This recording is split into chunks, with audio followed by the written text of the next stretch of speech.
예, 성경 말씀인데 창세기 1장에 있는 말씀입니다. 함께 한번 읽으시겠습니다. 시작. 태초에 하나님이 천지를 창조하시니라. 땅이 혼돈하고 공허하며 흑암이 깊음 위에 있고 하나님의 신은 수면에 운행하시니라. 하나님이 가라사대 빛이 있으라 하심에 빛이 있었고. 예, 오늘 수요 예배 특히 창조과학 강의에 오신 여러분들을 환영합니다. 제가 환영의 뜻으로 꽃다발을 준비했는데 마음에 드실지 모르겠습니다. 예, 이 교회를 오면 누구라도 우리 교회라고 고백을 해야 되는 이런 이상한 교회를 제가 왔습니다. 저는 재료공학 공부를 했습니다. 따로 신학을 공부하거나 그러진 않았습니다. 그런데 재밌게 잘 공부를 했는데 공부하다가 훨씬 더 재미있는 걸 발견했습니다. 바로 성경에 대한 과학적 증거들이 참 많다는 걸 알게 됐습니다. 그래서 이것을 사람들에게 전하는 일을 하고 있습니다. 그래서 특히 이제 학교에서 진화론만 배웠던 많은 사람들에게 진화론이 왜 잘못됐는지를 구체적으로 알려드리고, 또 성경에 기록된 창조가 단순한 신앙 고백이 아니고 믿을 만한 분명한 과학적 증거가 있다는 것을 이제 사람들에게 알리고 있습니다. 그리고 성경이 과학책은 아닙니다. 그러나 성경에 기록된 내용을 과학적으로 연구해 보아도 진리입니다. 그래서 이런 내용들을 정리를 해서 대략 한 12개 정도 강의로 정리를 해서 대학에서 교양 과목으로 강의를 하고 있습니다. 이제 그 내용을 이번 기회에 이제 소개를 해드릴 텐데요. 대략 어떤 내용들이 있는지를 간단하게 먼저 소개해드리고 나서 이제 오늘의 주제를 말씀드리겠습니다. 이제 오늘은 첫 번째 왜 창조인가 하는 내용입니다. 진화론의 가장 근본적인 문제가 무엇이고 성경에 기록된 창조가 무엇인가에 대한 내용을 이제 말씀드릴 거고요. 그 다음에 이제 대홍수와 노아의 방주. 그럼 우리가 살고 있는 이 지구 전체가 완전히 물에 잠기는 전 세계적인 대홍수 심판이 있었습니다. 그런데 학교 역사 시간에는 그걸 가르치질 않습니다. 근데 많은 사람들이 그것을 모르고 있는데 그 대홍수에 대한 너무나 분명한 증거들이 많이 남아 있습니다. 그래서 그 내용들을 자세하게 소개해 드리는 것이고요. 그 다음에 여기 이제 그랜드 캐년의 비밀. 미국에 가면 세계적으로 유명한 관광지 그랜드 캐년이 있습니다. 가보신 분 계시죠? 한번. 예. 근데 저 그랜드 캐년 관광을 가게 되면 저게 수억 년 오랜 세월 동안 만들어진 거다라고 설명을 듣게 되죠? 그게 거짓입니다. 여러분, 이 그랜드 캐년이 바로 무엇에 대한 증거냐면 전 세계적인 대홍수 심판의 아주 분명한 증거물입니다. 그래서 그것이 왜 그런지에 대해서 구체적인 증거들로 알려드리는 내용이고요. 그 다음에 이제 기적과 영혼.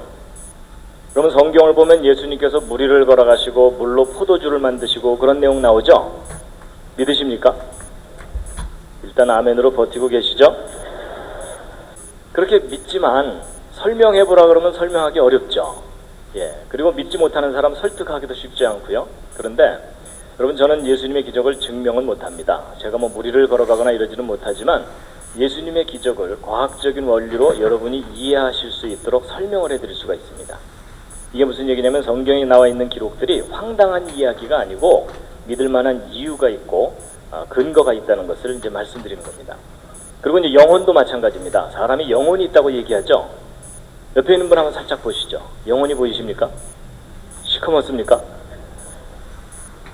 근데 사람의 눈에 보이지 않는 영혼이 도대체 무엇인가에 대해서 제가 과학적인 원리로 설명을 해드릴 수가 있습니다. 아마 도움이 되실 겁니다. 그리고 이제 인류의 기원. 여러분, 보통 학교에서 배울 때 오스트랄로피테쿠스, 자바원인, 북경원인, 네안데르탈인, 크로마뇽인 이런 거 배우셨죠? 근데 그런 거 자꾸 배우다 보면은 정말 인간이 원숭이에서 점점 이렇게 사람으로 진화되어 온 것처럼 믿어지게 되잖아요? 근데 실제로 과학자들이 발견한 증거와 그걸 어떻게 해석했는지를 구별을 하셔야 됩니다. 실제 과학자들이 발견한 자료를 직접 관찰해보면 결코 믿을 만한 증거들이 아니라는 것을 알 수가 있습니다.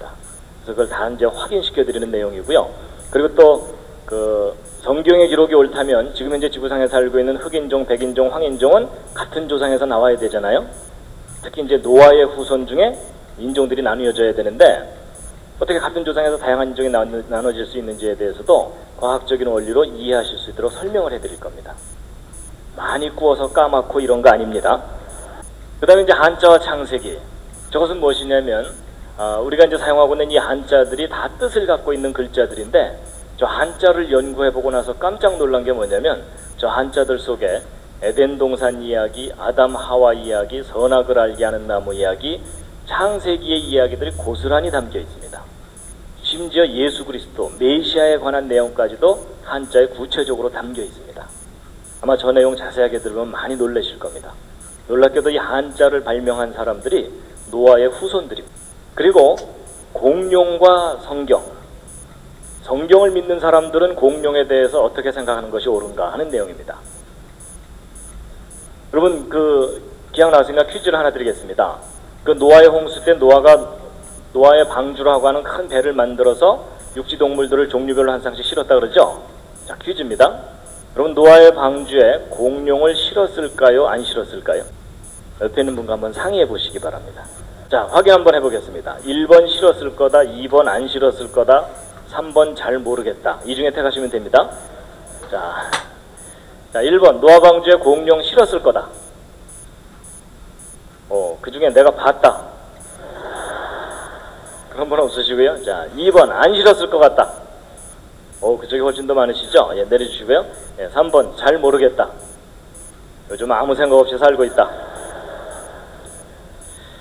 여러분 서로 의견이 다르시죠? 근데 여러분 성경대로 생각해 본다면 노아 방주에 공룡 실어야 될까요? 안 실어야 될까요?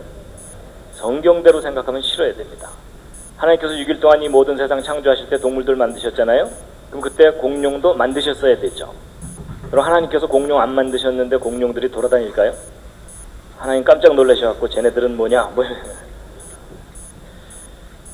그리고 아담 때부터 공룡과 사람이 함께 살아오다가 노아 홍수 때 방주에 공룡 당연히 실어야 됩니다. 근데 여러분 제가 이렇게 설명하는 것이 안 믿어지는 분들이 꽤 많으실 겁니다. 근데 그만큼 여러분이 진화론 교육의 영향을 크게 받으신 겁니다. 여러분 공룡이 수천만 년 전에 멸종했다. 보통 그렇게 진화론에서 얘기하죠. 여러분 그게 결코 사실이 아닙니다. 여러분 공룡이 인간 역사 속에서 함께 살아왔다는 많은 증거들이 발견됐습니다. 이번 기회에 그 증거들을 다 보시게 될 겁니다. 그리고 화석, 여러분 화석은 진화의 증거라고 열심히 배우셨죠? 아닙니다. 이 화석은 종류대로 창조되었다는 창조의 증거이고 대홍수와 같은 심판의 증거물들입니다. 왜 그런지를 다 확인하시게 될 겁니다. 그리고 이제 과학적 연대 측정이라 그래서 지구의 나이입니다. 여러분 지구가 막 45억 년 됐다. 그리고 뭐 방사성 동위원소 연대 측정법으로 측정하니까 그렇더라. 이런 얘기 들으셨죠? 근데 일반 사람들은 방사성이라는 단어만 들어도 기가 죽습니다. 그렇죠? 난 문과야 뭐 이러면서. 근데 여러분 방사성 동위원소 연대 측정법이 결코 지구의 나이를 정확하게 알려주지 못하고요. 오히려 최근에 과학자들이 이 지구가 아주 젊다는 증거들을 발견하기 시작했습니다. 여러분 이 지구는 오래된 것처럼 보이는 별일 뿐이지 실제로는 오래된 별이 아닙니다. 그럼 사람도 자기 나이보다 좀 더 나이 들어 보이는 경우가 있죠. 그러면서 이제 옆에 있는 분을 쳐다보는 건 실례입니다. 그럼 사람이 자기 나이보다 나이 들어 보이는 경우는 대개 원인이 뭡니까? 심하게 고생을 하면 그렇습니다. 그렇죠? 근데 비슷한 이유입니다. 여러분 이 지구가 오래된 것처럼 해석되는 이유가 뭐냐면 실제로 오래돼서가 아니고 이 지구가 심한 고생을 겪었기 때문입니다. 근데 그 사건이 바로 노아의 홍수 사건입니다. 그래서 여러분 이 성경 창세기에 기록된 노아 홍수 사건을 정확하게 모르면 창세기를 오해하게 돼 있고 성경을 불신하게 돼 있습니다. 그만큼 중요한 사건이었습니다. 그 다음에 이제 연력학 법칙, 창조와 부활의 원리.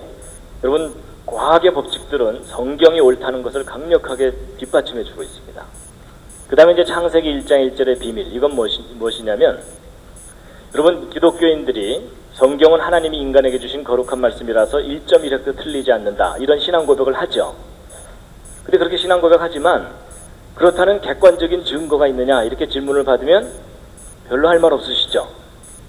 너도 믿어봐 뭐 이러는 수밖에 없잖아요. 근데 여러분 성경이 기록된 그대로 1.1획도 틀리지 않는 완전한 기록이라는 증거가 발견됐습니다. 궁금하시죠? 비밀입니다. 나중에 다 이제 알려드릴 겁니다.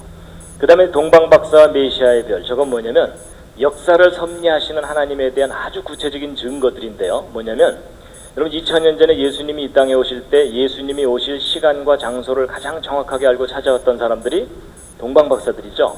근데 그 동방박사들이 별을 보고 찾아왔다 그러잖아요. 여러분 그 별이 무슨 별인지 혹시 아십니까? 거의 잘 모르십니다. 근데 그 별이 무슨 별인지 찾아냈습니다. 이게 무슨 뚱딴지 같은 얘기인가요? 여러분 뚱딴지 같은 얘기가 아니고 지금 천문학이 발달하고 컴퓨터가 개발됐습니다. 그래서 2000년 전, 3000년 전 밤하늘의 별자리들을 눈으로 직접 확인할 수 있는 시대가 됐습니다. 그래서 예수님이 탄생하실 때를 정확하게 추적해서 하늘의 별들의 움직임을 살펴보았더니 메시아 탄생을 알리는 별이 실제 나타났었다는 사실을 확인하게 된 겁니다. 나중에 그거 다 보여드릴 겁니다. 여러분, 이게 무슨 얘기냐면 성경의 기록이 막연한 신화가 아니라 역사적인 사실이었다는 것을 이제 과학적으로 검증할 수 있는 시대가 되었다는 뜻입니다. 이런 내용들을 이제 이번 기회와 이제 가을에 이제 다 설명을 드릴 겁니다. 기대가 되십니까? 그래서 이제 그 중에 이제 오늘 첫 번째, 왜 창조인가 하는 첫 번째 이야기를 이제 소개해 드릴 겁니다.